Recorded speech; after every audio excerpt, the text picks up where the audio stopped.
Assalamualaikum warahmatullahi wabarakatuh. Perkenalkan, nama saya Bunga Salsa Anggraini dengan NPM 2510070180004. Di sini saya akan menjelaskan mengenai endokrinologi reproduksi untuk memenuhi tugas mata kuliah biologi reproduksi dengan dosen pengampu Ibu Nirmalasari SST MKEP. Berikut penjelasannya. Berikut ini saya akan menjelaskan mengenai endokrinologi sistem reproduksi pada manusia. Nah, sistem reproduksi pada manusia itu semuanya bermulai dari hipotalamus. Apa sih hipotalamus itu? Hipotalamus merupakan bagian kecil dari otak yang berada di bawah otak yang ungu ini. Dia berfungsi sebagai pusat komando tubuh atau untuk menjaga keseimbangan sistem yang ada di tubuh. Jika diperbesar, hipotalamus akan menjadi seperti ini. Di dalam hipotalamus terdapat hipotalamus bagian anterior atau yang bagian depan dan terdapat hipotalamus bagian posterior. Nah, karena ini sistem reproduksi, maka kita akan menggunakan sistem hipotalamus bagian anterior. Ini kita akan membahas mengenai sistem reproduksi pada pria. Sistem reproduksi pada pria bermula dari hipotalamus yang berada pada otak. Hipotalamus yang berada pada otak yang sudah menerima berbagai informasi dari berbagai bagian otak dan tubuh, kemudian akan meresponnya untuk menjaga keseimbangan hormon, meresponnya dengan mengirimkan hormon GnRH atau gonadotropin releasing hormone.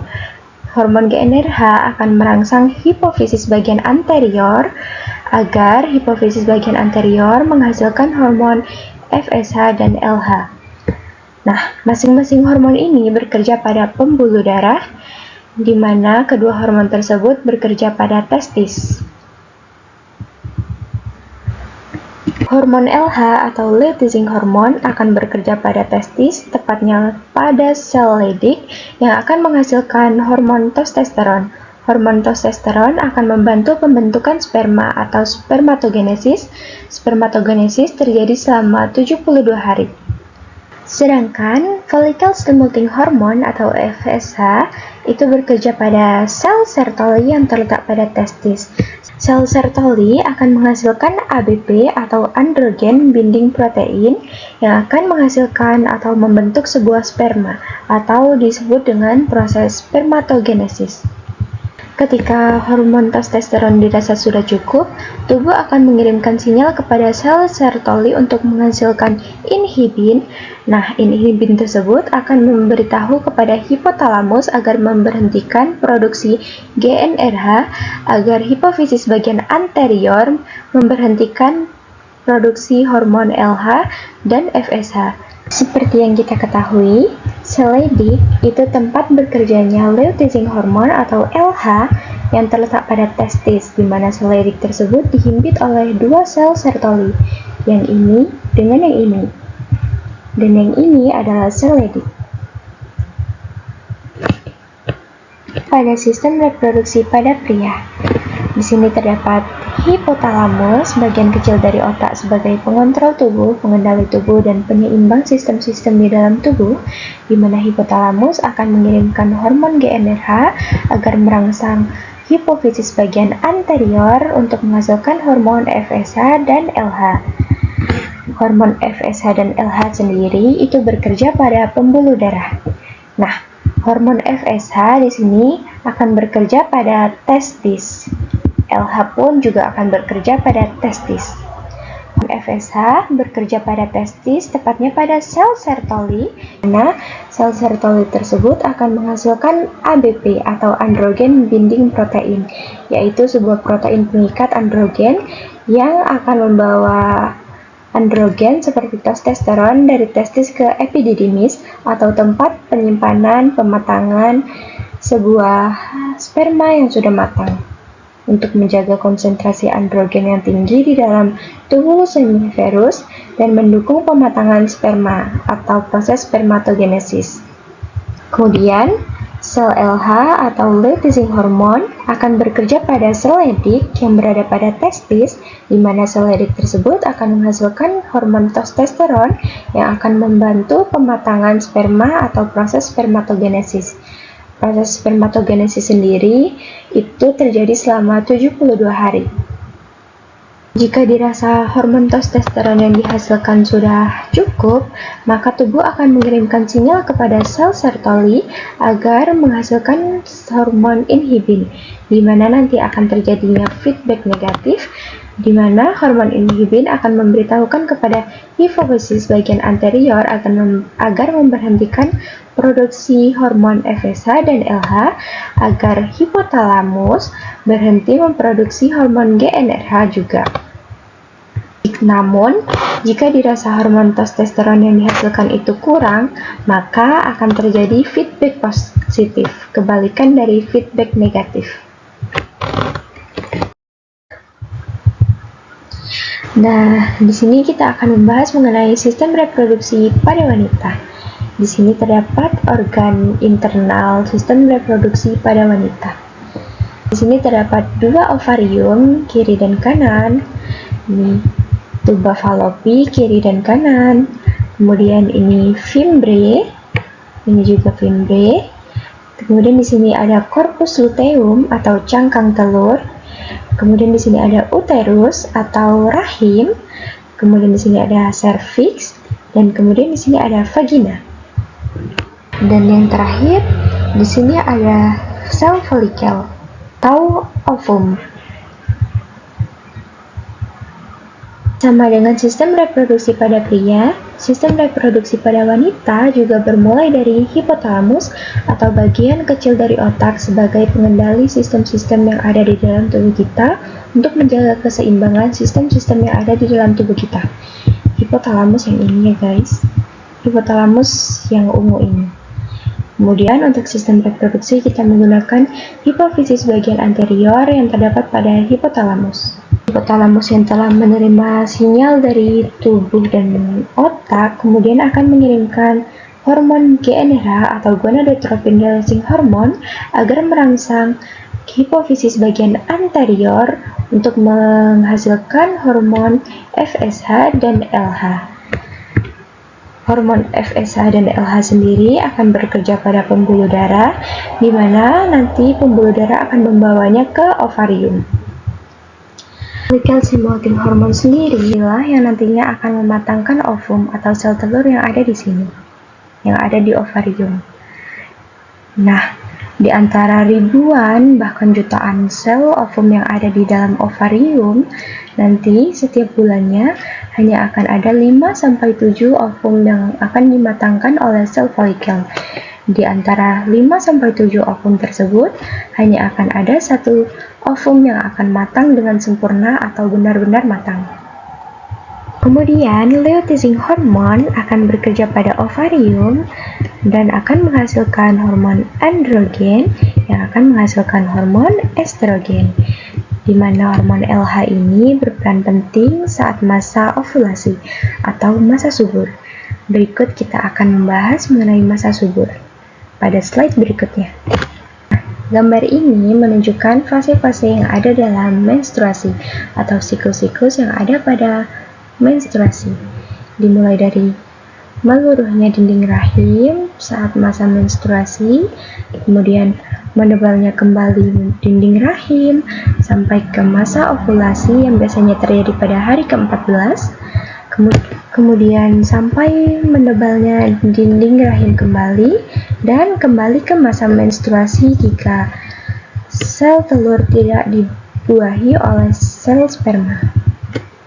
Selanjutnya di sini ada fase-fase yang kita lewati saat siklus menstruasi. Yang pertama, flow fase atau fase menstruasi, di mana fase menstruasi terjadi dari hari ke-1 sampai hari ke-5. Saat fase menstruasi terjadi, dinding rahim yang sudah menebal dan sel telur yang sudah matang akan meluruh atau mendegenerasi atau mati. Kemudian ada fase folikuler. Fase folikuler terjadi dari hari ke-6 sampai hari ke-14. Fase folikuler itu terjadi ketika sel telur atau ovum sedang dimatangkan oleh sel folikel. Nah, ini sel telurnya membesar atau dimatangkan oleh sel folikel. Pada fase ini, lapisan dinding rahim juga akan ditebalkan. Kemudian, Ada juga yang namanya fase ovulasi atau fase masa subur, di mana pada fase masa subur atau ovulasi, ovum yang sudah matang akan memisahkan diri dengan oositnya, sehingga ini tersisa cangkangnya saja atau biasa kita sebut dengan corpus luteum. Corpus luteum akan mengkerut atau mengecil untuk menghasilkan hormon estrogen dan progesteron. Hormon estrogen dan progesteron sendiri nanti akan berfungsi untuk menebalkan dinding rahim.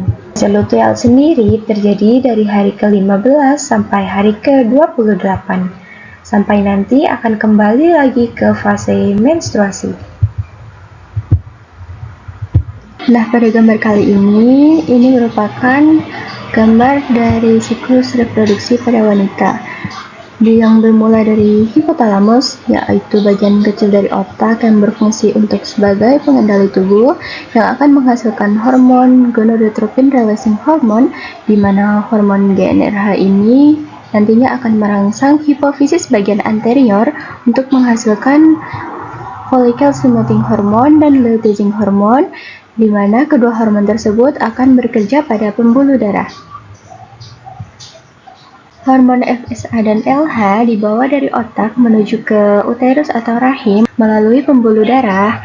Nanti di sini gunanya hormon FSH ini dipakai untuk menumbuhkan sel folikel atau ovum yang berada di ovarium, sehingga untuk mematangkan sel folikel tumbuh dari 5-7 sel folikel yang ada setiap bulannya.